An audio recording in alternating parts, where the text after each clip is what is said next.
आज आपण आदियोगींची प्रदक्षिणा करणार आहोत। ही प्रदक्षिणा अशी आहे की तुमचं मन, तुमचा दिवस आणि कधीकधी तुमचं जीवनही बदलू शकतं। राम राम मंडळी, ह्या चित्रफितीमध्ये आदियोगींच्या प्रदक्षिणेचा मार्ग आणि त्या प्रदक्षिणेदरम्यान कोणकोणत्या गोष्टींचं आचरण करावं ह्या सर्व गोष्टींची माहिती दिलेली आहे। तर मंडळी, चला माझ्याबरोबर आदियोगींच्या प्रदक्षिणेला। कोइंबतूर येथील ईशा फाउंडेशनचे ध्यानलिंग व आदियोगी हे दोन महत्त्वाचे व आकर्षणाचे केंद्रबिंदू आहेत। नुकताच कोइंबतूरच्या ईशा फाउंडेशनला जाण्याचा योग आला। आश्रमात आल्यावर सूर्यकुंड, लिंगभैरवी मंदिर, ध्यानलिंग, नंदी, ध्यान सभागृह अशी वेगवेगळी ठिकाणं पाहिली। आश्रम फिरत असताना काही साधक हात जोडून तोंडाने जप करत असताना दिसले। अर्थात हे भाविक हात जोडून चालत चालत तोंडाने काय म्हणत आहेत ह्याची उत्सुकता चाळवली। तेव्हा आश्रमातील एका फलकावरती आदियोगी प्रदक्षिणेची माहिती वाचनात आली। आदियोगींचं दर्शन घ्यायला मी जाणार होतोच, पण अनायसे मी आश्रमातच असल्याने आदियोगींची प्रदक्षिणा करायचं ठरवलं। आपण मंदिरात ज्या प्रदक्षिणा घालतो त्या छोट्या असतात, पण आदियोगींची प्रदक्षिणा ही 2.5 किलोमीटरची आहे। प्रदक्षिणेची सुरुवात ध्यानलिंगाचे दर्शन घेऊन केली। योग योग योगेश्वराय, भूत भूत भूतेश्वराय, काल काल कालेश्वराय, शिव शिव सर्वेश्वराय, शंभो शंभो महादेवाय असा जप करायला सुरुवात केली। ध्यानलिंगाबाहेरील नंदीला नमस्कार केला व पुढे चालत सूर्यकुंडापाशी आलो। सूर्यकुंडातील पाणी डोक्यावरती शिंपडून आश्रमाबाहेरील आदियोगींच्या शिल्पाकडे चालायला सुरुवात केली। सकाळी रस्त्याने चालताना भाविकांची जास्त गर्दी नव्हती। आजूबाजूच्या परिसरात डोंगर, नारळी पोफळीची झाडं, विस्तीर्ण पसरलेली हिरवाई होती। तर कानावरती पक्ष्यांचे सुमधुर आवाज येत होते। मोराची केकावलीही ऐकू येत होती।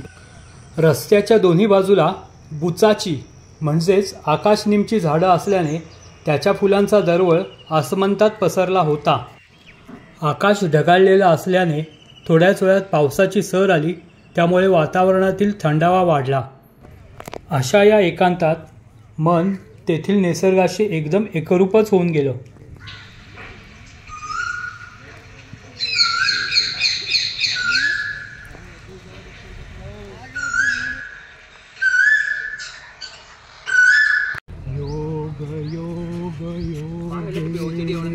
योगेश्वराय शंभो शंभो महादेवाय।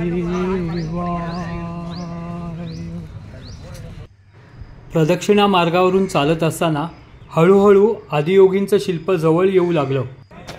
आदियोगींच्या शिल्पाजवळ आल्यावरती सर्वप्रथम योगेश्वर लिंग व सप्तर्षींचं दर्शन घेतलं। आदियोगींच्या शिल्पाला संपूर्ण प्रदक्षिणा घातली आणि आश्रमात जाणाऱ्या रस्त्याने परत चालायला लागलो।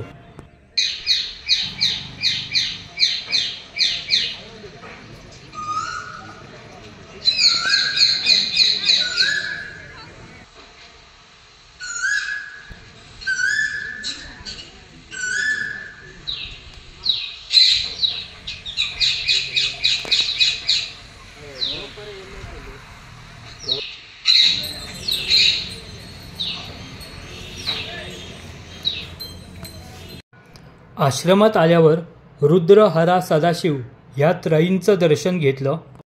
तिथून लिंगभैरवी मंदिरातील देवीचं दर्शन घेतलं आणि नंतर ध्यानलिंगाचं दर्शन घेतलं आणि माझी प्रदक्षिणा पूर्ण झाली।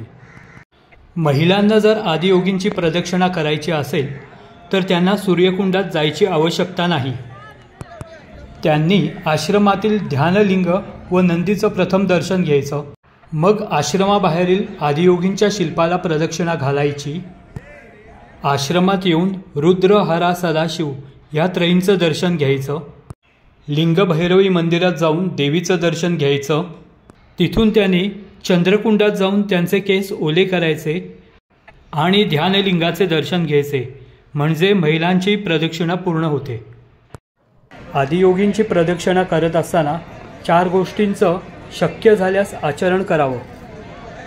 पहिली गोष्ट म्हणजे प्रदक्षिणेला सुरुवात करण्यापासून ती संपेपर्यंत योग योग योगेश्वराय हा जप सतत चालू ठेवायचा. दुसरी गोष्ट म्हणजे प्रदक्षिणा घालत असताना पायामध्ये चप्पल घालू नका, अनवाणी प्रदक्षिणा घाला. तिसरी गोष्ट प्रदक्षिणा घालत असताना तुमची नजर खाली व हात जोडलेले असावे.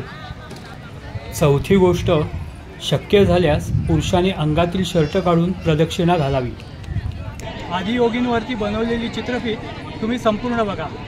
लाईक करा, शेअर करा, सबस्क्राईब करा. शंभो शिवहर.